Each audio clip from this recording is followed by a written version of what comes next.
And over the moon. Welcome to the Landing Strip with Nick Lynham and Mikey Garcia, presented by From Financial.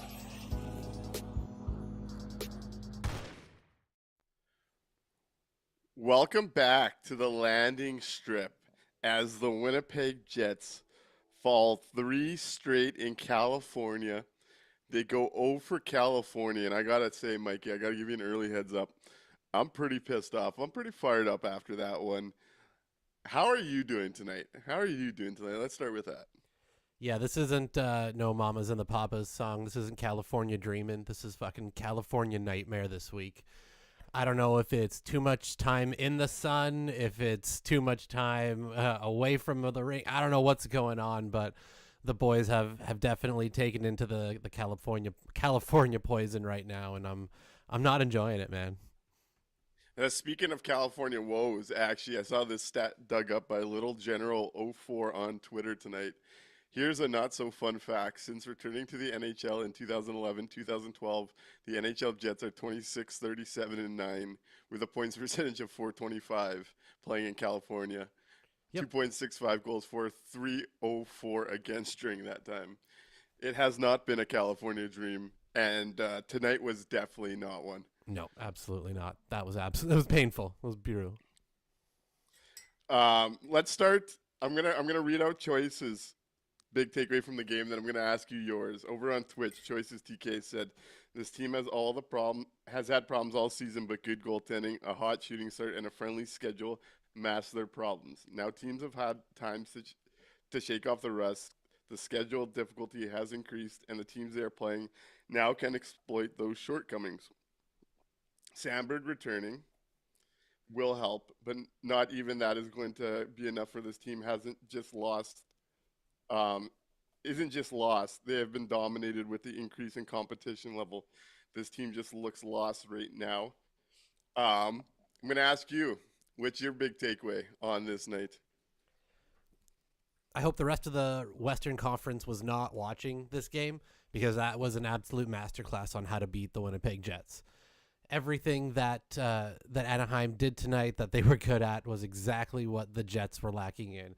It was speed. It was transition. The amount of offensive time spent by the Ducks it was incredible to watch. It didn't look like the Ducks had played last night into overtime, 3 games in 4 nights. They had the jump. They were moving, and the Jets were nowhere near that level. So, yeah, it's Choices nails it. The Jets got, they had some softer opponents to start the season off. They were able to take advantage of that, which is what you want. That's good. But now that things are starting to ramp up, teams are, starting to hit their groove. The Jets, they're going to need to do the same, because this is not the way that they're going to be, competitive at the top of their division. This is how you end up fighting for a wild card spot. Yeah, I think my big takeaway and why I'm so frustrated tonight is coming into this game. Anaheim went to OT against Vegas late last night, and they're playing their 3rd and 4 nights. Both of those situations nowadays, we've talked about it often, are like scheduled losses in this league. The Jets were coming in fresh, and the Jets were also coming off a game against the young San Jose team that the coach decided to jumble up everything. The blender touched every single line except the 3rd pair last game to try and send a message, because his frustration has been there. And this is the result of that. This is the response you get. To me, that is concerning. Like, we've talked about it. I think what we're seeing right now is the downside, and where this roster was going to struggle whenever those struggles came. They lack depth on D, and you're seeing that every passing game without Dylan Sandberg and asking guys to play up in their spots. But you're also seeing it with the lack of goal scoring. The power play's dried up now, 1 for 17 over this stretch, and they're not able to generate offense. And if you look at the roster, it's what we were saying was the big concern. Every show, everyone's looking to find a new scorer to try and bring in here. They've been as advertised. Like, I had them as a wildcard team, and you just said that this is the type of team that fights for one. The downsides of the roster have been exposed by fast-paced teams, and this was another example of it. A young, hungry Ducks team with emerging studs of their own. Bennett Seneke's line with Mason McTavish made the Connor, Scheifele, Velarde line look like children in the D zone. I know that line has really carried this team offensively for the start to get to 9 wins on the season. But what an embarrassing showcase it has been for that top line in the D zone in California. Tonight you see Kyle Connor, every time the puck was on his stick in the own zone, felt like it was going to end up on the Ducks stick. And then the biggest thing with that line is when they get hemmed in, they're not very good at stopping plays. And then you see today, Mark Scheifele gets caught on the first Bennett Seneke goal, covering absolutely nobody. And then on the second one, it was a comedy of errors from everybody on the ice. And Mark Scheifele coughs up the puck, and then Dylan DeMello gets beaten net front. So, like, the Jets' top guys really let them down in what should have been a response game, given what they were coming off of. And that is frustrating, staying up late and watching that kind of effort. It was boneheaded mistakes. How many penalties again on this night? And as soon as the puck's in their zone, it is very hard for this team to establish a stop and take it the other way. It has not been pretty. And even when they did manage to take it the other way, there was no sustained pressure. It was one opportunity, and then the puck's coming all the way back again. They couldn't find any sustained pressure. They had no control once they even broke through into the offensive zone. It was frustrating, man. It was absolutely frustrating to stay up all late at night tonight to watch them just absolutely shit the bed. You can make a case their video coach had the biggest edge in this game for the Winnipeg Jets, pulling off that 5th goal in the last minute to challenge it and he took away chicken from the people of Anaheim because he didn't want that one to count. The ultimate villain. I actually kind of love that. Right? You got to respect it. He was doing his job till the end, but there was a lot of passengers on this night. A lot of talent on the back end that just can't keep up. How many giveaways did we see turn into 2-on-1s, 3-on-2s, 3-on-2s with a back pressure that finds the non-open guy, which leaves like the 4th goal. It was Carlson or Seneke again, or no, Carlson is left all alone at the top. Carlson, or no, the goal that got waved off. The goal that waved off. Oh, sorry, there's back pressure, but they leave the guy in the high slot. Yeah. There was 4 2-on-1s in the first 13 minutes of this game, 2 of which came against power play 1. So your best players are on the ice with a man advantage, and the Ducks are taking it the other way. Like, there's one thing if you're getting beat in a game that you play well, and it's a close game. Yeah. But your best players were making boneheaded mistakes after boneheaded mistakes, and they just had no answer. And I look like a fool tonight. There was right at the halfway point of the second period, Lowry's line put together a shift where Nino almost scored net front and Iafallo was driving the net. And then the next shift turned over, and I'm like, oh, are the tides turning here? Are they going to be able to take over this game given the situation we talked about with the Ducks coming in off a busy schedule? And it falls apart almost immediately against the top line and their top deep pairing. It's inexcusable stuff. Yeah, you can't be doing that, especially when the trip hasn't gone well to start with. You've had these games that have absolutely pissed off the coaching staff, and then to come in and to put up that effort. And I noticed that there was that moment right in the second period. We're like, okay, maybe there's going to put something together here. Maybe they got yelled at enough during this intermission. We're going to get this all set. And then it just immediately falls right back into it. So it's frustrating. T. Kona, we will open up those phone lines after the halfway point, after we do the From Financial Face-Off. We're going to dive through the chat a little bit here. Where BS 1990 lets us know that they are a Canucks fan and Jets fan, so the only emotion I feel about hockey is disappointment or frustration. And there's every bit to feeling frustration now, especially with this Jets team coming off the start they did. Now looking like, hey, we were projecting 500 without Sandberg. That's certainly possible on this road trip now. And I tend to agree. Sandberg's going to be a big help. I've made it no secret how big I think it is. But with what they're unable to generate offensively, it's a tough watch. And I think we're going to see stretches like this. This team's going to come out and they're going to break the slide. The power play is going to get rolling. But when they go into slumps this year, I think it's going to be a lot longer slumps than years past. Like last year, I thought the Jets did a pretty good job. They'd lose like 2 in a row, and then all of a sudden they're back into it. I think this year, just given the state of the roster before getting some upgrades, I think we're going to be seeing slumps like this, kind of a bit of a regularity when you look at the downsides of this roster. Yeah, it's going to be a lot harder to dig yourself out of the holes that they can put themselves into, being just that they're not as deep, especially up front. So they're going to need the guys who are back now to start finding that right form, and they're going to really need to see if Jonathan Taves is going to be the answer at 2C. Not yet. Let's start there, actually. So me and you have been going back and forth. You nailed it. We see Cole Perfetti make his return to the lineup with Jonathan Taves and Vlad Nemestikov, and we saw Iafallo slide down with Lowry and Nino. What did you think of Cole Perfetti's first game with the team coming off that injury. What'd you think of him and Taves with each other? And we'll kind of start there when talking about this one. So, yeah, real nice to see Perfetti back into the lineup. The Jets desperately need some extra offensive punch in that middle six. I thought he looked good with Taves. I thought they were, especially early on, finding each other in good spots.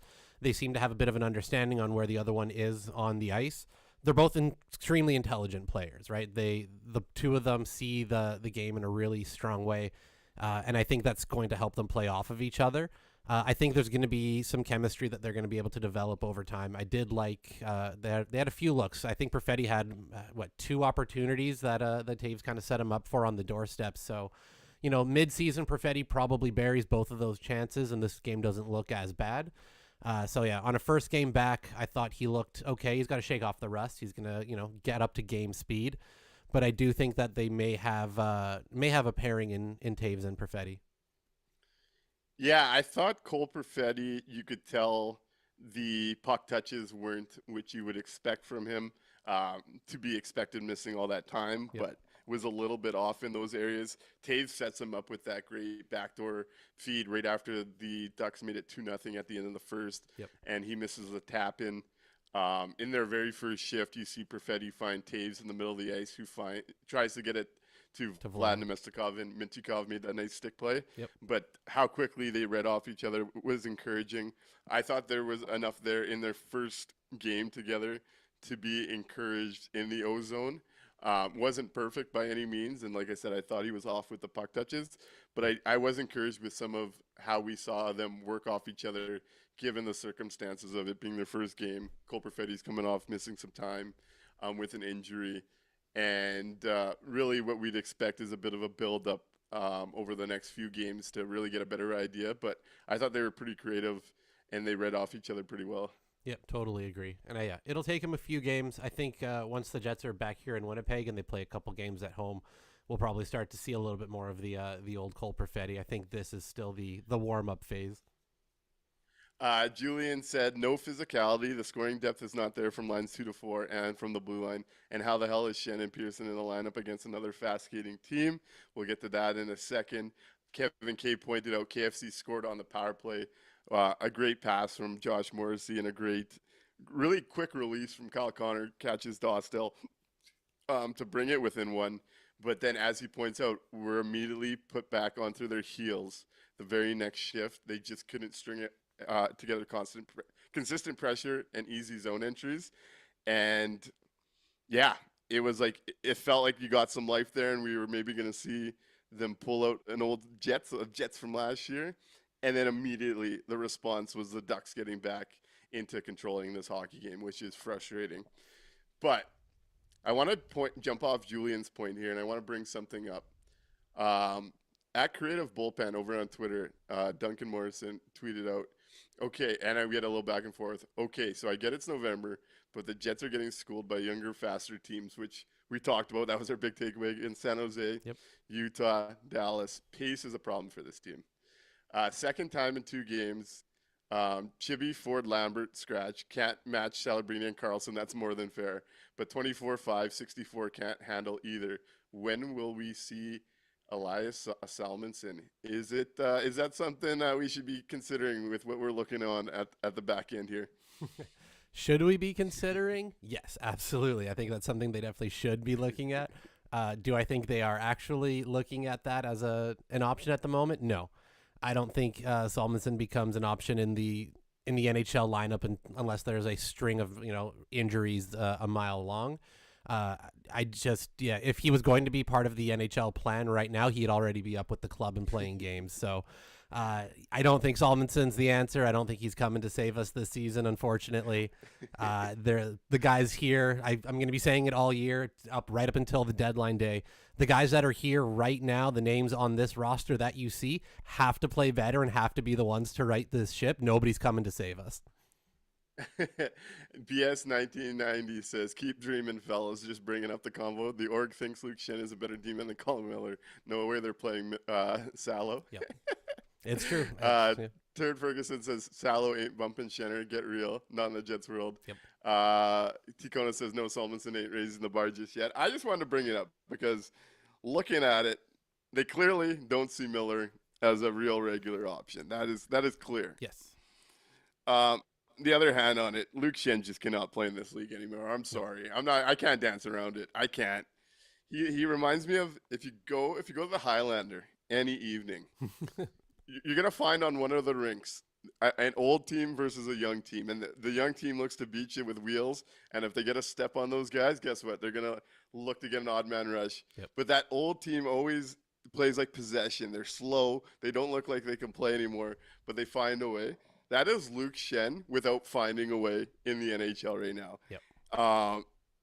He makes a play at the blue line. If he fucks up, he's screwed, and it leads to a 2-on-1 where Fleury makes a big stick play. He was kind of Bambi out there on physical contact, which is supposed to be his calling card.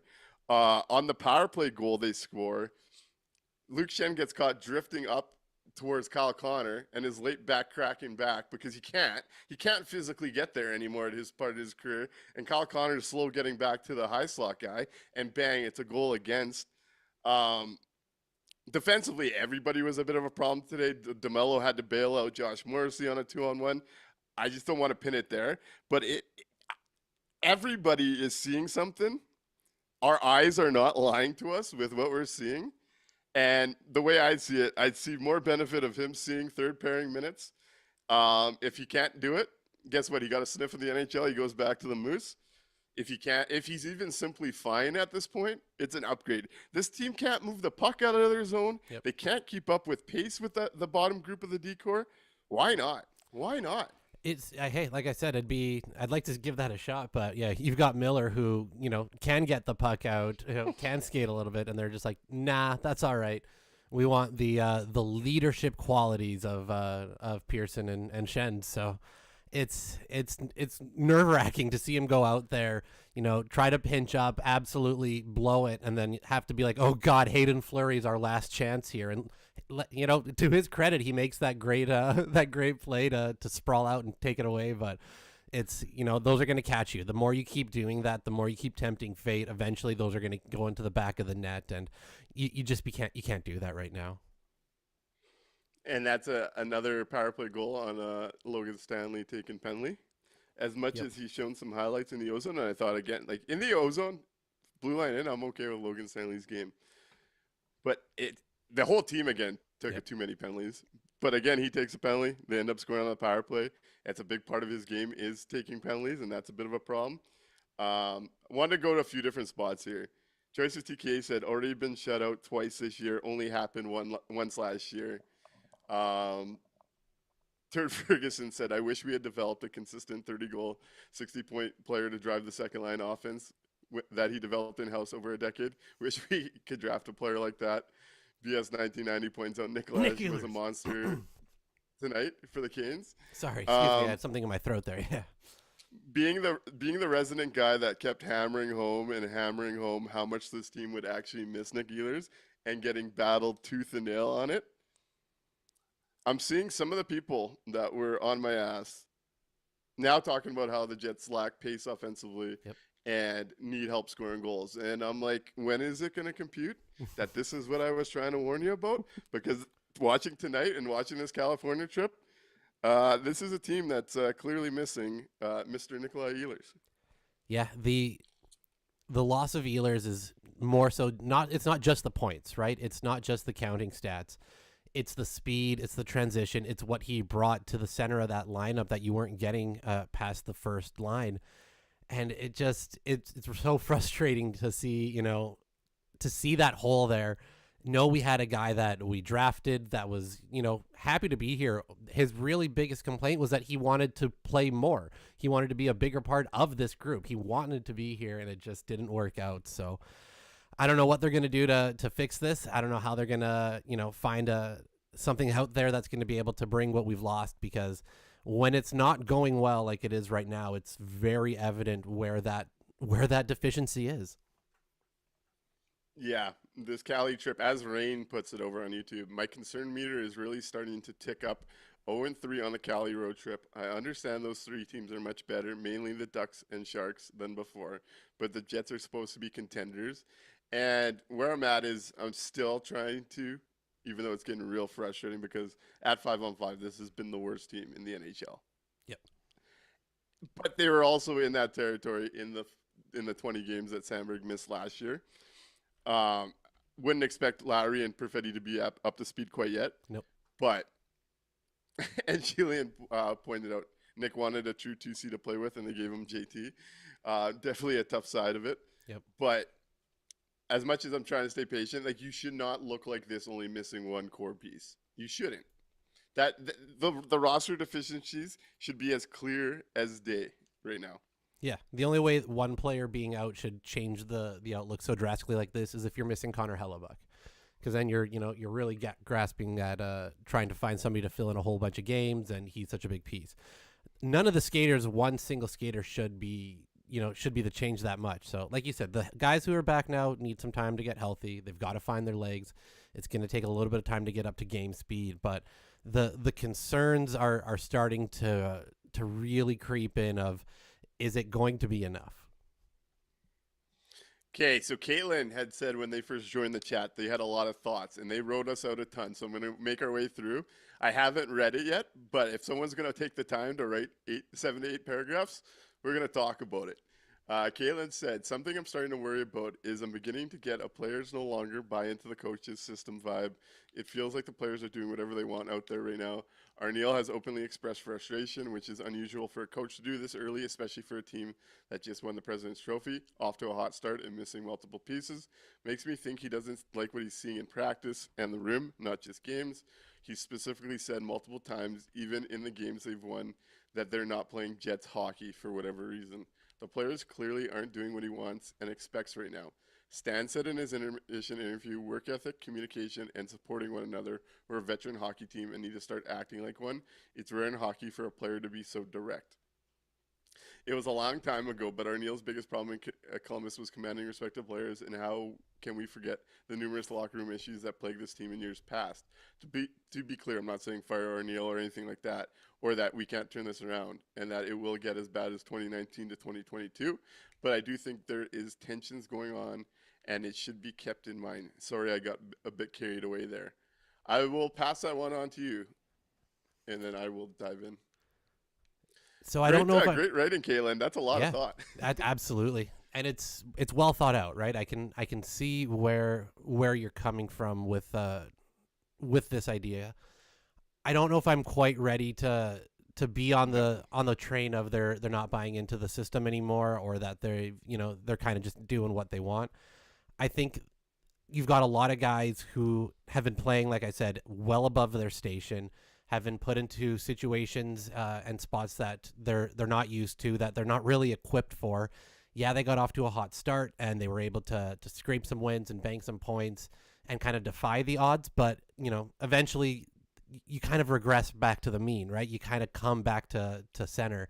And I think that's what we're seeing right now more than anything. You've got guys that I don't think that they're not buying into the system. I think they're trying to execute, but they're just not able to. They're just a little bit behind. They're a step off. They're just a little bit slow because they're being asked to respond to situations that they're just not good enough for it to, have lack of a better phrase. So I think that now that we've got a kind of full forward lineup, this is really the first time we've got the first 3 lines of what they're going to be. And once you get Sandberg back, we can kind of get everybody into a place where they're going to be more successful because they're going to be able to respond in the right way. I just think you've got guys right now that are gassed, that are tired, that are beat up from trying to do more than they're able to. I'm personally going to go to bat for Scott Arniel here because I don't think that is or he is even close to the problem right now. Yep. I like to see that he's responded in this way because he was showing that he had a good grip on what was going on with this team by being frustrated at 9-3 because you look at all the metrics and they were getting away with games that they probably shouldn't have won. I think Scott Arniel and how he's handled the media is a welcome thing for me with how this core has been playing and how they've been soft on the core in years past. Like, remember Paul Maurice used to lie to us that these games were actually quality hockey and we didn't know what we were watching. Oh, yeah.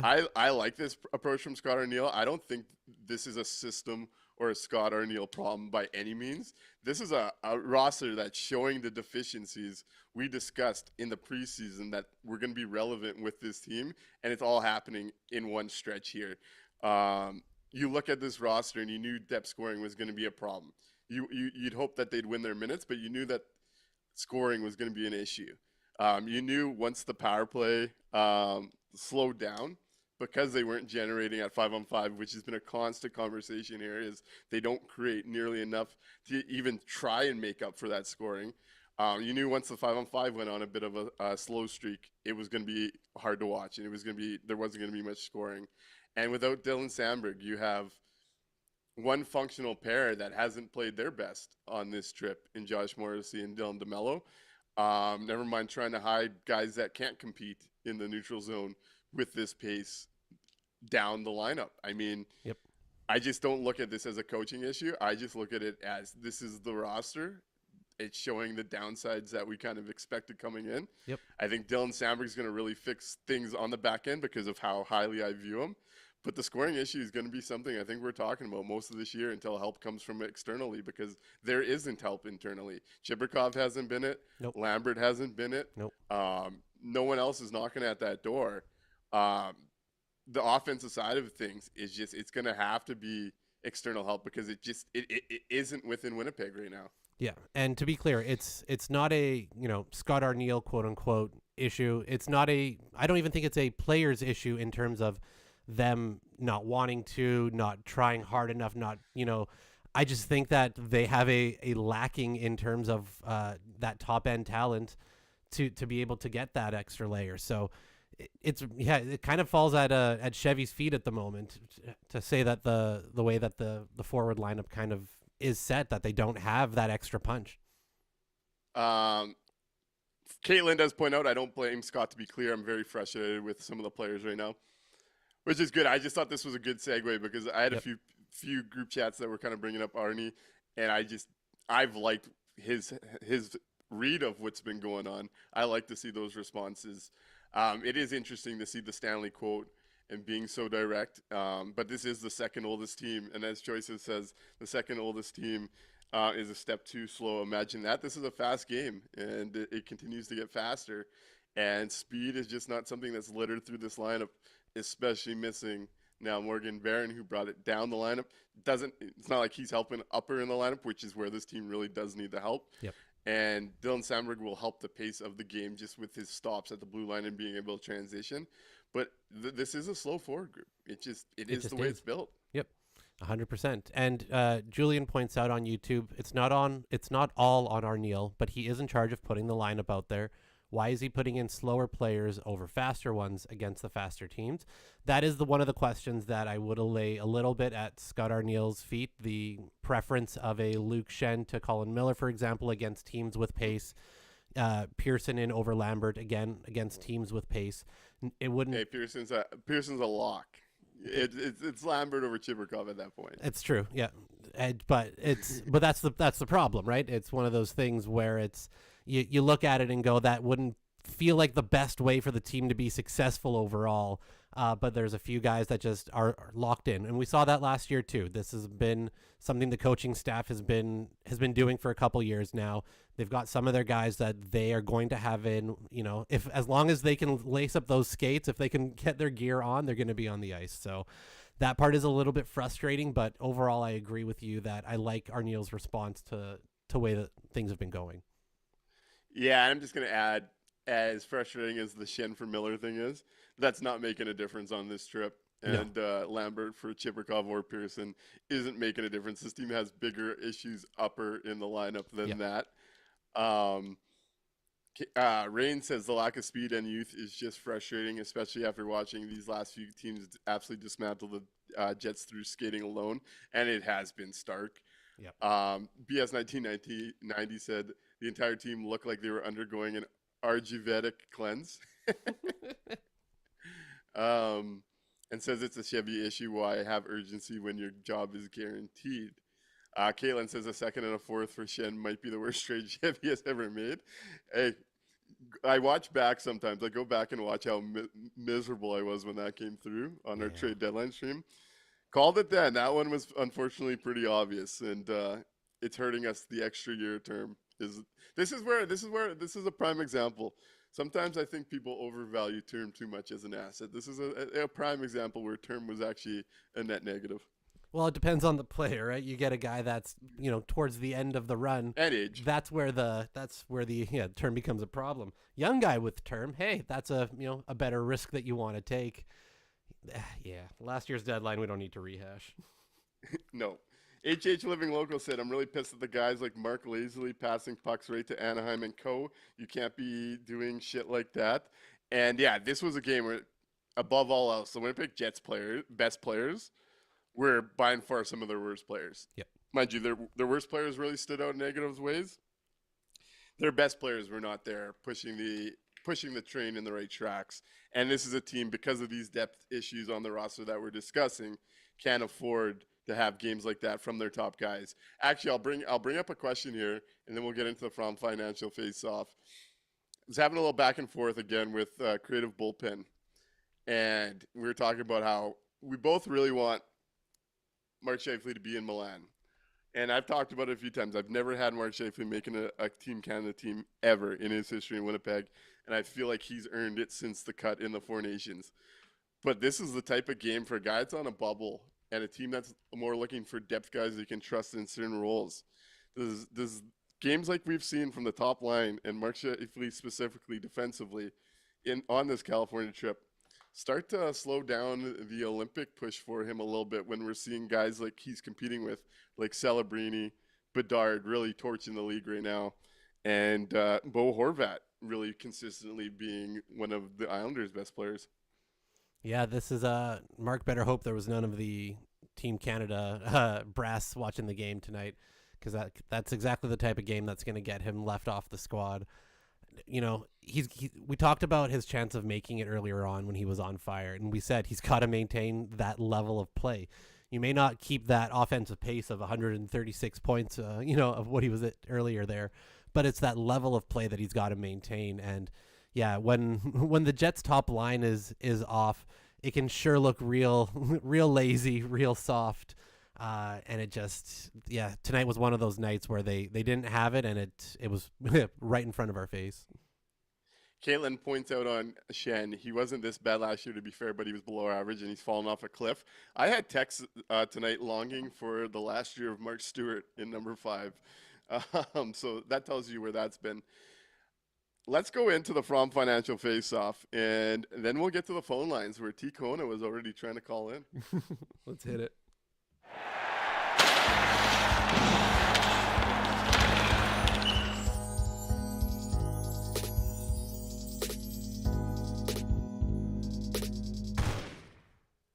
Right on. All right. From the chat, we want to hear from you. The From Financial face-off tonight, what was the biggest difference in this one? What was missing from the Winnipeg Jets game? What was potentially the difference maker from the Anaheim Ducks? What was your From Financial face-off difference in this one? Mikey, let's hear from you first. So the my From Financial face-off tonight, the difference that I noticed that just kept sticking out to me was there was no sustained offensive pressure from the Jets. The chances that they would get would, they maybe be able to break in, get through. They'll get one shot off, and then the puck is immediately coming right back the other way, and Anaheim's coming in more often than not with an odd man rush.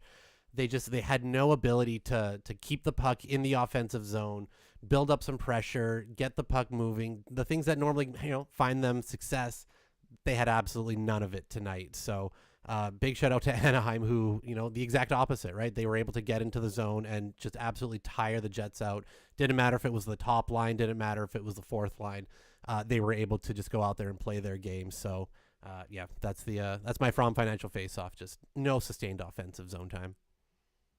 Over on YouTube, the From Financial Faceoff from BS 1990 was Anaheim's top players dominating the Jets' top players, and that Carlson line did some nasty things to the Jets' middle six, and that McTavish line absolutely dominated the Winnipeg Jets' top line in a way that's first time they've probably been quite embarrassed this year. Yep. Caitlin's from Financial Faceoff was no 5-on-5 offense. The thing that's lingered with them all season so far is really showing its ugly head right now. Turd Ferguson's from Financial Faceoff was the lack of urgency. I really like that one. I'm going to dive into that a bit myself. And HH Living Locals from Financial Faceoff was, I'm really disappointed that a lot of what we were skeptical about is already hitting not even 20 games into the season. Yeah. Positive spin. Lots of time to try and address things. True. But, BS 1990 says the Ducks are 11-3-1. They're making the playoffs for sure this year. And my brother's a Ducks fan, and I gave up betting on them this year. And I really wish I listened to him. Obviously, they had a huge coaching upgrade from Cronin to Quinville. Never mind the scandal stuff. Cronin, just what he was doing with guys like Mason McTavish, Zellweger, and Minchikov was never going to let them blossom. Yep. And they're getting a big breakout from Leo Carlson, who continues to tear up the league himself and is up there in the top 5 himself. And you can see why today. A guy that can skate like that and play through physicality like that. How do I get myself a Leo Carlson? I saw Frosty Winnipeg started talking about McKenna Watch. How do I get myself a Leo Carlson? What do I got to do? Yeah, no doubt. God. My From Financial Faceoff, though, ties into Turd Ferguson's lack of urgency with the lack of response. You're coming off 2 straight losses. San Jose's kids embarrass you. The coach sends a big message and talks about it not being Winnipeg Jets hockey at all. And you lay an egg like this, especially like your biggest, best players with puck touches, with dumb decisions, with turnovers all over the ice. Giving up that many odd man rushes is just not Jets hockey in any respect when we've seen this team at its best. The biggest disappointment at my From Financial Faceoff is the lack of response from the Winnipeg Jets after that San Jose game, after that LA game, against a team that's coming in on a back-to-back that went to overtime after they blew a lead yesterday and playing their 3rd and 4 nights. In those games, they played Dallas and Vegas, and they just won all 3 with Winnipeg, Vegas, and Dallas. It's just that's what frustrates me. Is coming off that game is where's the response to do some of the dumb shit they did after the game they had against San Jose infuriates me. Watching today was frustrating. Like Anaheim's skill and speed took over, and they deserve a ton of credit. As Rain points out here, man, Gauthier, Seneke, Carlson, Lacombe are going to be so elite, let alone McTavish, Terry. The Anaheim Ducks have the talent, and they're getting the breakouts. Yeah, they were bad for a long enough time. They racked up some of those picks. They were smart with some of those picks, and now you're starting to see the youth get the opportunity to come through. And it was just it's so frustrating to see them go through that. And you look over at our side of things and you go, where do we get one of those? Well, and it's just like for a veteran team that has such standards, they fed into what the Ducks were good at. Yep. By making mistakes, by having turnovers, by jumping into plays and getting caught up the ice the other way. Like the Jets played into what Anaheim was going to do to kill them, and that's what's frustrating. Yeah, if you went and put black jerseys on both teams tonight, take away the logos and everything, and you just went down and you just watched which team looked like they played 3 games in 4 nights and played an overtime game last night, and which team looks like they had the day off and were hanging out in California. Like it's the lack of response, the way that the Ducks who should have been tired were the ones that looked fresh. It's just frustrating. And that's the kind of team, like we talk often about trade deadlines and trying to add. That's the type of team, because of where they've been and what they've accumulated in their system and the high picks they have now benefiting them on the big league roster. That's the type of team that's going to have the assets to go get whatever piece they want. There's Panarin rumors there already. The Anaheim Ducks are going to have more attractive pieces for a seller than the Winnipeg Jets to add on to what they got going over there. 100%.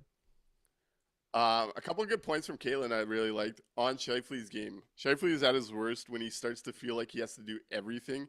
He doesn't trust anyone except Connor to do anything right now. He has a tendency to start puck chasing too, and those are definitely aspects in Scheifele's game that really shine through when the going's bad. It becomes like it's almost like him and Connor versus the world, and then it gets them in some trouble. I like that takeaway from Caitlin. also says we were 11th in 5-on-5 expected goals last year. I love Ehlers, but I don't feel like losing him should make us go from there to last in the NHL in that category. And I would say it's not just Ehlers, and that's where that conversation gets a little tilted, because I know a lot of people were frustrated with me suggesting this team might be a wildcard team after only losing Ehlers.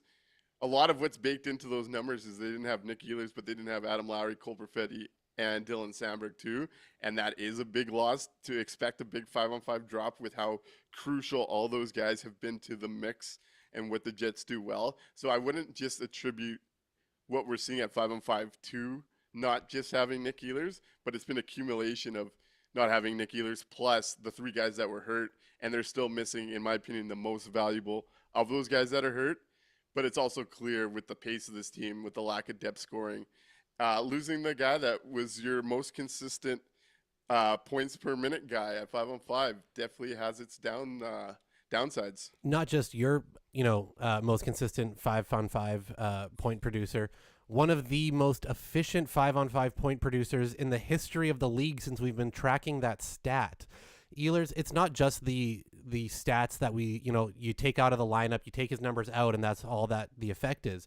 Not only are you taking, his production away from the lineup, now you have guys who should not be playing in his spot, playing in that spot well above their head who can't hack it. So it's the downstream effect, right? It's we lost Ehlers and, one player doesn't make everything, but it's what happens because of that, right? The dominoes that fall from him leaving, plus now you've got a whole bunch of guys behind him who have now been pushed up into a spot that they're just not consistently able to do. That's why they hadn't been that type of player before this. So it's not just that Ehlers is gone, is the fact that he's gone and we didn't have a suitable replacement to put into that spot to then try to help even that back out. Over on Twitch, Choice TK says too much golf and sunshine on vacation, not a business trip. And it has looked like a team that's treated it as a bit of a vacation, just looking at the comedy of errors we're seeing. Yep. I don't know. Tonight felt like the worst game we've watched this team play in some time, man. I'm at a bit of a loss for words. Have you ever gone and played, beer league after spending outside, all day doing stuff? That's what it looks like, right? You're kind of gassed, you're kind of tired, you're not thinking, oh shit, right, that was what I was supposed to do. It just, nobody was executing tonight. No, they weren't. If you want to go for a positive, another milestone. We always talk about milestones. Kyle Connor's goal today was his 600th point. Yep. As he continues to climb up the franchise rankings. That's a place he's going to probably finish in the top 2 when his career's all said and done. Who finishes with more points at the end of their career for the Winnipeg Jets? Mark Scheifele or Kyle Connor? I'll go Mark Scheifele. Yeah? I'm probably wrong, but I'll go Mark Scheifele. I'll take Connor on that one. I'll take Connor on that one. Goals for sure, there's no question. But overall points, I think Connor catches them eventually. You're probably right. I'm just wondering what happens with both those guys' points when Scheifele's game starts to go backwards. Yep. I wonder what that means for Kyle Connor. It'll be interesting to see. It's a late one tonight. I'm at a bit of a loss for words. I've gotten some frustration out. Is there any topic around the team that stands out to you right now, Mikey? I think we hit on the big things I was looking at. As Julian points out, and I think this is like what people have to wrap their heads around. Julian says the Jets may have a lot of depth players, but not a lot of skill depth. Yep. And the Jets have nobody that can replace Nick Skill in the second line currently.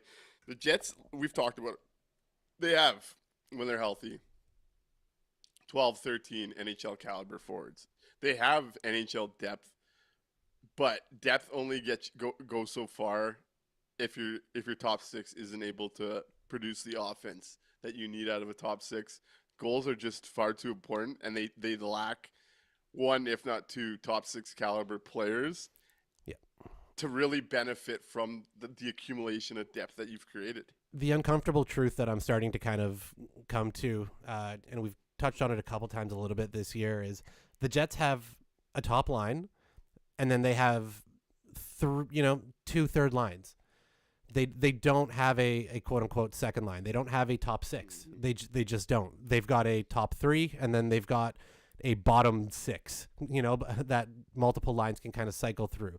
They have more fourth liners than anybody in the league. Absolutely.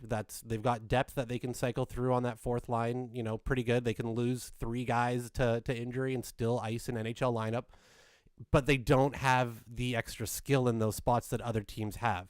They don't have the young players on entry-level contracts playing in that middle six that other teams have. They're not taking the risk of, trying to find that extra scoring in the middle there. They seem fairly content with, we'll hope that the top line goes out and scores 1 to 2 goals for us, and then we'll just try to shut the other team down with wave after wave of forechecking from 3 third lines, essentially. So is that a recipe for a Stanley Cup and playoff success? I don't think so. Do I think the Jets need 2 more players to make a top 6? Yeah, I do. I think we're starting to see that, unless they're going to use Adam Lowry as a 2C, as a legitimate 2C, not as a third center that they sometimes give extra minutes to, unless they're going to put him in offensive positions with offensive players, then I don't think that they don't have a 2C whatsoever then. They're going to be going out there every game with a top line and then 3 third lines. Hard to argue. Rain points out on this night, also on that KFC 2-1 goal, the celly from the entire team just felt like they were already down 5.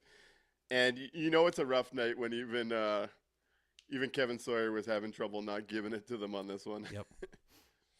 On this conversation, Caitlin says our forward core is built like the Oilers, except we don't have McDavid and Draisaitl. I think the depth of the Jets core is better than the Oilers, but McDavid and Draisaitl is just such a big push on the offensive side that it doesn't really compare in that regard. But I like the Jets' depth much better than the Oilers, to be honest. Yeah, I'll still take the Jets' depth, I guess, but at that point, I don't think it makes much of a difference when their lineup is built on those 2 high-end guys, and we just don't have anything that comes close. I gotta say, I tuned in. I don't know. Yesterday I was a bit conflicted. I tuned into the Colorado Edmonton game. I turned it off at 7-1. It ended up 9-1. Yeah. Colorado looked absolutely terrifying last night. Yep. Absolutely terrifying. Now, Oilers goaltending is obviously a problem, but that game, Colorado absolutely dominated. And the funniest stat on a 9-1 game, Colorado went 0 for 7 on the power play. That's a team I'm absolutely terrified of right now. That's brutal. Wasn't good. Gilbert Marion points out, Anaheim will win a cup before the Jets. Their future looks great. And that's a bet I'd be on Gilbert's side of the ledger, to be honest. I don't want to even think about that. That hurts my heart. That does hurt a bit, eh? The California trip in the early 2010s and late 2000s. Yep. With those Ducks and Sharks teams was always a terrifying West Coast swing. It's starting to look like that again. And it is again. All over with both those teams are building. Yep, absolutely. The speed, the play driving, it's incredible what they're putting together in Cali. Yeah, don't love it. Don't love to see it. Nope. A little nerve-wracking. Also, what's going on with Chicago all of a sudden being a bit exciting. I wanted to talk about Bedard's quote the other day. I don't know if you saw it, but probably the most mature quote I've seen from a 20-year-old in some time. He was asked about fans making comparisons and constantly chatter, whether it be on social media, Instagram, Twitter, TikTok videos and all that, and like what that's like to be in that position at such a young age. And he really embraced it. He's like, honestly, we as a collective are just entertainment. And if the fans find entertainment in that, he loves it. Like he used to be a part of that kind of thing. Yep. And then when he was asked about the comparisons with Salabrini, he was just like, yeah, absolutely. Like that's the kind of stuff that gets people invested. Me and my buddies would make those comparisons past and future all the time. I was really impressed seeing how Connor Bedard handled that line of thinking. Yeah, absolutely. It's what you want to see from a young guy like that who gets it, right? He can kind of take that step back, see how this is all kind of happening, understands what the league is, right? I think sometimes we get a little too, stuck into the weeds of it. At the end of the day, he's right. It's entertainment. They're doing it to entertain us. They're doing this so that, people pack into the arenas and go and watch and cheer and buy shit. So yeah, you embrace it, you enjoy it. And also it's good for your own personal brand if you've got a rival, right? It's the Ovi versus Crosby. It's the fake, McDavid versus whichever one of the fake, rivals you want to put up against him. It's why it's the only reason why people know Cristiano Ronaldo's name. The media needed a fake rival for Messi, who's the greatest of all time. It just, it helps elevate you when you've got that rival. So yeah, good on Bedard for seeing that and kind of leading into it. No, yeah, I thought that was great, especially as someone that spent a lot of time doing that kind of stuff. Yep. You just gave me the quote I'm going to use when people criticize it. DS19 had a great point too, and I undersold talking about the Kings in that late 2000s, early 2010s. We won cups in that period. Cali Toronto was a Thunderdome, and it's looking like it's trending that way, although I think the Kings are going backwards. Yep, absolutely. Let's get into our 3 stars. We're getting close to 1 a.m. here. I have an early morning tomorrow. I got a big game to get signed. The move is coming up here. Let's get into the 3 stars and get out of here tonight. All right, let's hit it.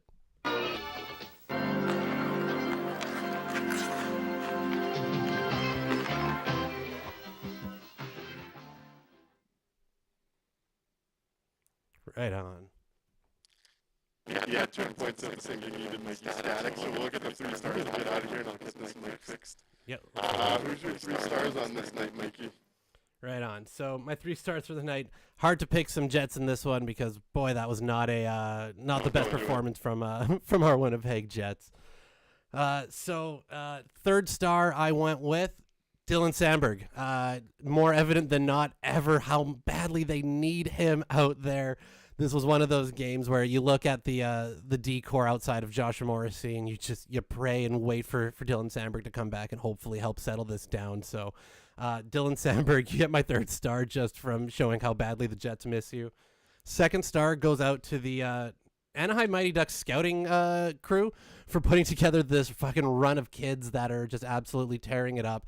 They showed the graphic during the game, 75 points collectively from Anaheim Ducks, who are 22 years old or under, leads the league by a country mile. So they get my 2nd star for the night because those kids ran roughshod all over us. And number 1 star, the only Jet who did anything of any positive note, and you kind of gave the spoiler to it right at the top of the show, video coach Matt Prefontaine taking the goal off the board. No chicken for the Ducks fans tonight. Fuck off. Thank you for being the only one who did their job. You get my number 1 star, Maddie. On YouTube, Reigns was Carlson, Seneca Zellweger, Kiko Hollies was Coach Seneca Carlson, with the honorable mention of home. Yes, 1990s was Coach Seneca Carlson, and I'm going the same direction. Honorable mention Jackson Home, who I just traded for. You're going to have that choice. I'm going to go with Carlson or Cutter Coach second, who I also just traded for. And number 1, I'm going to go Bennett Seneca, the rookie. All right, so for the guys who can't hear, Nick went with Cutter Gauthier, Leo Carlson, and Seneca for his 3 stars. All right, we're going to leave on that one there tonight. Thank you guys for being out here with us tonight in this late game. We're going to be back again in 2 more days for the next game. Thank you so much. Make sure you go out there, share the show with your friends, be a friend, tell a friend, as Nick always says. And we'll be back for the next show. Good night, everybody.